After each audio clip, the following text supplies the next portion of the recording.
We wanted to make sure the poster raised questions in the audience's mind as it was the first product we released in our campaign. To do this, we followed some conventions but challenged others. Like existing movie posters, we had one picture making up the majority of the poster to represent the film as a whole. I think we achieved this, as the narrative revolves around the meaning of the teddy bear to the antagonist, so we used a picture of the bear. In the picture, nothing suggests what the antagonist does with it or how the teddy bear is involved in any way to the narrative. This is how we created mystery for the audience, and if they wanted to find out the meaning, they needed to wait for the trailer. Another convention we followed was having the name of the production companies and the directors at the bottom of the poster to make it look real, as all posters have this on them.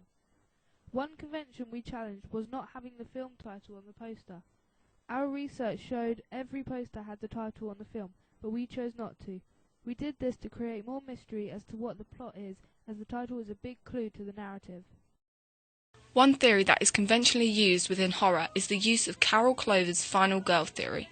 We followed this through the use of our female protagonist, Elizabeth. We decided to follow this theory, as it states that women are presented to be masculine and always are the last to survive at the end of the film. From looking at previous media products, such as The House at the End of the Street and Scream, we were able to see what kind of conventional final girl we needed to create and represent. One way we did this was through the use of mise-en-scène of costume. As our main protagonist, Elizabeth wore jeans, a black coat and wellies with no makeup, emphasising that she is not your stereotypical girl. Also, with her being the only female within the campaign, it leads to the audience to believe that she is the final girl. In our campaign, we wanted to develop this theory slightly by keeping her almost as an enigma code and almost a secret from the audience.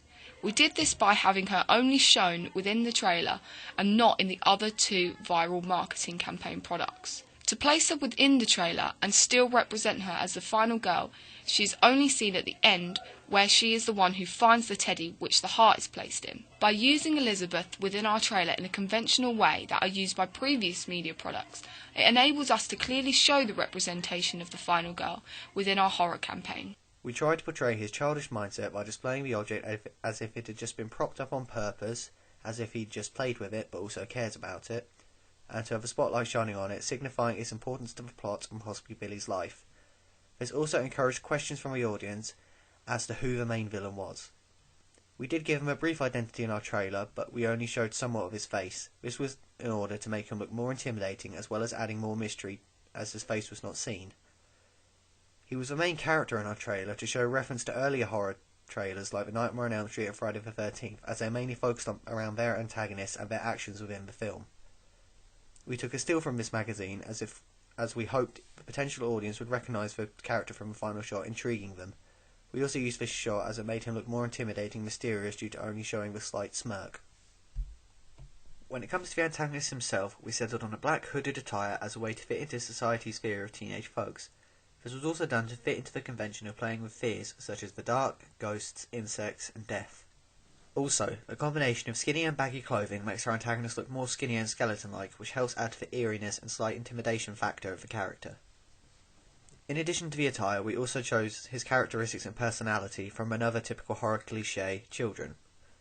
They often lead the audience into a false sense of security, and their voices, especially if they sing, can leave audiences feeling uneasy or nervous. We thought we'd challenge this by incorporating some of the features into a teenager instead, as we believed it would leave people confused as well as uneasy due to the fact that he should be more typically mentally mature at this age. We thought to leave out most of the elements of the character and his backstory, as what was revealed about him in the plotline can be relatable, eliminating most of the sense of fear, instead leading to empathy.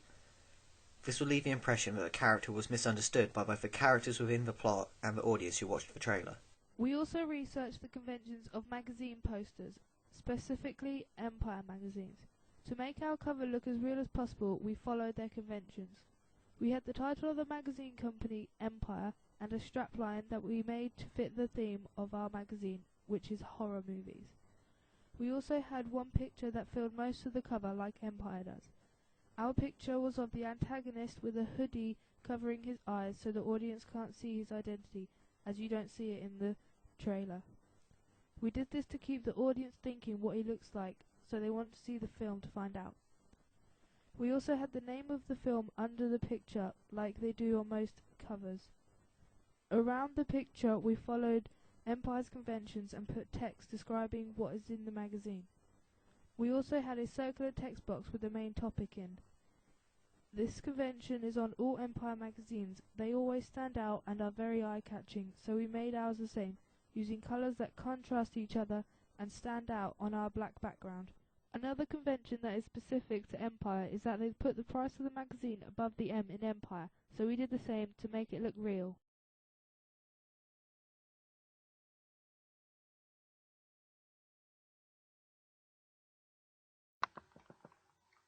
Throughout our marketing campaign, we have a recurring theme of the colour red. We chose the colour red because of how it represents blood, which is typical of the horror genre. We used the red as the colour of our title on the magazine to contrast with the dark of the background, as well as using it within the poster to represent blood. This would draw the eye of horror fans due to its association with blood within the horror genre.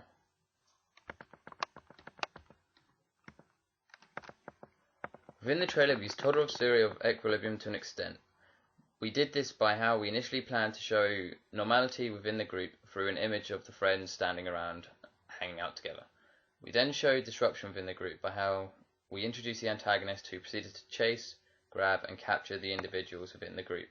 However, we did not show the return to normality as we did not want to give too much of the plot away within the trailer. This would make the audience want to watch the full movie to find out how the ending plays out. The use of conventional enigma codes played an important role in our production throughout our campaign. We aimed to not give any major plotline details away. What we aimed to create was something that would catch the audience's attention, but leave them wondering about it in order to gain their interest and make them want to watch the real film. One enigma code which we developed was the symbol of the teddy. This emphasised in both the poster and the trailer. The poster, which was released first, only showed the teddy leaning against some dark bedroom drawers, with the date and the trailer released. We hope to leave this with the audience wondering why the teddy is so important. What does it represent? Also, from not revealing the name of the production, it will leave the audience wondering what the production is actually called. In the trailer, we again didn't reveal much about the teddy, apart from at the end when we slowly revealed it containing human heart. This still worked as an effective enigma code, as the audience will still wonder why has the teddy got a heart in it, and how did it get there. In the trailer, Bath's enigma code theory was also represented through our main antagonist, Billy.